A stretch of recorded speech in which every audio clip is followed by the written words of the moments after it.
Hoy nos acompaña una de las mentes más brillantes y desafiantes del siglo XX, la doctora Hannah Arendt. Hilda, ¿cómo presentamos a una autora que se negaba a ser llamada filósofa y prefería el término teórica política? Así es, Gustavo. Hannah Arendt nos enseñó que pensar es una actividad que no se puede delegar y que el espacio público es donde realmente nos hacemos humanos. Doctora Arendt, es un placer. Gracias por aceptar esta invitación. El gusto es todo mío, pero recuerden, yo no tengo respuestas finales, solo más bien preguntas que nos van a ayudar a comprender mejor el mundo que habitamos. Bueno, pero conozcamos un poco de Hannah Arendt. Ella nació en Alemania, su vida estuvo marcada por el exilio y la urgencia de comprender los tiempos más oscuros de la humanidad, hablando pues de la Alemania nazi. Es considerada una pensadora inclasificable. Recordemos que no le gustaba ser llamada filósofa, sino que prefería el término de teórica política. Ella dedicó su obra a diseccionar la naturaleza del poder, a hablar de la libertad y lo que ella llamó la banalidad del mal, de la cual estaremos hablando más adelante. Desde su experiencia como refugiada hasta su análisis sobre los totalitarismos, su voz sigue siendo una brújula indispensable para entender qué significa hoy más que nunca actuar y pensar en comunidad. Bueno, entremos en materia, doctora Arendt. En su obra usted resalta que el ser humano es un ser condicionado. ¿Cómo puede la educación ayudar a un sujeto a no ser simplemente una víctima de sus condiciones históricas o sociales? Bueno, la clave está en la acción. ¿Por qué? Porque los seres humanos no somos seres predeterminados, sino que nos configuramos históricamente a través del discurso y del acto. La educación debe ser ese lugar donde los niños, las niñas, los jóvenes aprenden que por el simple hecho de haber nacido tienen la capacidad de iniciar algo nuevo, lo que yo llamo natalidad. No educamos para que se adapten al sistema, sino para que tengan la fuerza de transformarlo. Pero me surge una inquietud, doctora.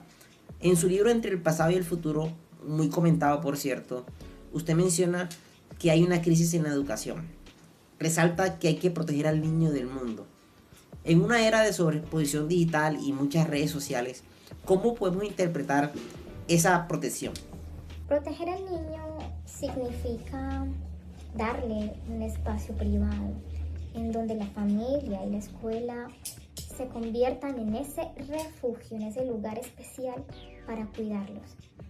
¿Por qué? Porque ellos deben primero crecer, madurar, antes de ser lanzados a esa ferocidad de lo público. Hoy la crisis es que hemos borrado las fronteras. El niño está siendo tratado como un adulto consumidor. Si no hay un muro que separe lo privado de lo público, el niño se quema bajo la luz de la publicidad antes de haber desarrollado su propia subjetividad. Doctora, siguiendo esta misma línea y hablando pues de lo del pasado y el futuro, muchos pedagogos hoy dicen que el pasado ya no importa, que debemos mirar solo hacia el futuro tecnológico. ¿Qué opina usted de este desprecio hacia la tradición? Es un error fatal, porque la educación, por definición, es conservadora en un sentido muy específico. Debe conservar el mundo frente a los recién llegados, para que estos puedan eventualmente cambiarlo. Y si no les entregamos el pasado, toda la tradición, los clásicos, la historia, los estamos dejando huérfanos.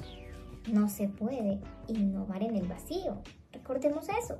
El joven necesita un suelo firme de viejo mundo para tener dónde saltar hacia lo nuevo. Interesante su análisis, doctora Arendt, pero cuéntenos, háblenos un poco de la pedagogía de la humanidad. Muchos currículos modernos se enfocan en competencias laborales. ¿Usted qué opina de esta nueva visión técnica de la enseñanza? Que es la muerte del pensamiento. Cuando la educación se vuelve técnica, convertimos al hombre en un animal laborans, un ser que solo produce y consume, o en un homo faber, un fabricante de herramientas, pero olvidamos al hombre en acción. La verdadera pedagogía de la humanidad nos enseña que humanizamos el mundo solo cuando hablamos de él y lo convertimos en objeto de un discurso compartido. Teniendo en cuenta eso que mencionó en la pregunta anterior, doctora, ¿cuál es el papel que juega el juicio en la formación docente? Entendiendo pues que a veces pareciera que los maestros estamos solamente para aplicar protocolos. Bueno, el juicio se convierte en esa actividad mental que yo considero es la más política del hombre. Un docente sin juicio es un burócrata. Los docentes deben ser capaces de pensar sin barandillas, de mirar la realidad sin apoyarse en los prejuicios del pasado para poder decidir en cada momento qué es lo que este grupo específico de estudiantes necesita para armar el mundo en la actualidad. Usted introduce un concepto que ha estremecido el pensamiento moderno. Usted habla de la banalidad del mal. En el contexto educativo existe el riesgo de que la burocratización de la enseñanza y la obediencia ciega a los estándares conviertan al docente en un ejecutor banal. Absolutamente. El mal banal surge precisamente cuando el pensamiento se ausenta. Cuando un docente deja de preguntarse por el sentido de lo que enseña, se limita a cumplir órdenes o completar contenidos, que hoy se ve mucho, y está renunciando a su condición de sujeto pensante. La educación debe ser el antídoto contra la incapacidad de pensar. Un sistema que piensa y que premia le da ese dulcecito solo a quienes cumplen técnicamente y castiga a aquel que orienta y guía a los estudiantes y los lleva a la reflexión crítica, está sembrando el terreno para esa banalidad que tanto me preocupa. En su análisis de la vida activa, doctora Arendt, usted distingue entre 3 categorías: labor, trabajo y acción. Mi pregunta es, ¿cómo se ven reflejadas estas categorías en la escuela actual? Hoy vemos con tristeza que la educación se ha desplazado hacia el labor, es decir, el sustento biológico, estudiar solo para sobrevivir económicamente, y también hacia el trabajo, la creación de herramientas, de objetos útiles. Pero, desafortunadamente, nos hemos olvidado de la acción. La escuela debería ser ese espacio de la acción por excelencia, donde los estudiantes no solo fabrican cosas o se preparan para el mercado o lo laboral, sino que actúan y hablan entre sí para descubrir quiénes son ellos. Pero hay un punto en sus ensayos que nos intriga: la distinción entre verdad y opinión. En una era de posverdad, ¿cómo debe el maestro enseñar a navegar entre los hechos y las interpretaciones? El pensamiento representativo se convierte en clave, como en esa carta de navegación entre los hechos y las interpretaciones. ¿Por qué? Porque el maestro debe enseñar a los alumnos a ver el mundo desde la posición de los demás. La verdad de los hechos es testaruda y no debe ser sacrificada, pero la política y la educación se nutren de la pluralidad. Enseñar a un sujeto a formarse una opinión no es enseñarle a decir lo que parece, sino considerar los puntos de vista de otros para llegar a su propio juicio. Doctora Arendt, ha sido muy interesante escuchar sus análisis y nos deja con una tarea muy importante, la cual es asumir la responsabilidad de un mundo que nosotros no hicimos, pero que debemos cuidar para los que vendrán después. Tras esta corta entrevista con la doctora Arendt, nos queda claro que nuestra labor como maestrandos no es solo entender la pedagogía como una transmisión de saberes, sino más bien contrastar sus planteamientos con nuestra realidad. Comprendemos que el sujeto en Arendt no es una entidad aislada, sino un ser que se constituye en la pluralidad. No somos sujetos por existir, sino que nos hacemos sujetos cuando nos atrevemos a aparecer ante los demás a través de la palabra y sobre todo a través de la acción.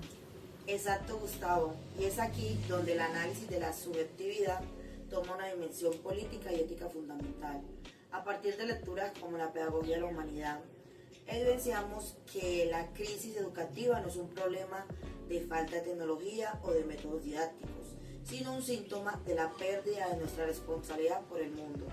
Si la escuela solo se limita a la exclusión técnica, están anulando la subjetividad del estudiante, convirtiéndolo en un engranaje funcional y no en un actor capaz de juzgar. Desde este punto de vista, Hilda, creo que hemos logrado contrastar cómo la crisis de la que habla Hannah se manifiesta hoy en la presión por los resultados inmediatos, lo que ella denomina la sociedad de trabajadores. Sin embargo, su propuesta de pensar sin barandillas nos ofrece una salida.